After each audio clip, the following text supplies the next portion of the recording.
তো আজকে হচ্ছে শুক্রবার।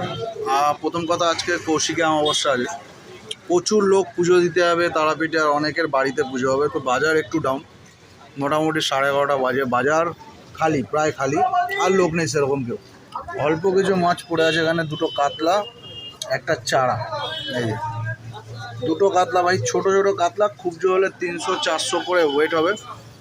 আর ওই মানে টোটাল মাছ আজকে এনেছিলাম হচ্ছে 13 কিলো, ঠিক আছে, 13 কিলো মাছ এনেছিলাম, 5 কেজি চারা, 4 কেজি বাটা, আর 4 কেজি কাতলা, টোটাল 13 কেজি মাছ রয়েছে।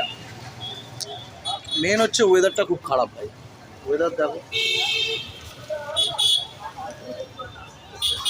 মোটামুটি এই ওয়েদারে ঘন ঘন বৃষ্টি আসছে, তার উপরে আজকে কৌশিকী অমাবস্যা, ওতেও বাজার ডাউন, তাও 13 কিলো মাছে অল্প কটা পড়ে আছে। দেখা যাচ্ছে ভাই, যত তাড়াতাড়ি পারবো করে দিয়ে, তোমরা লাইক সাবস্ক্রাইব করতে থাকো।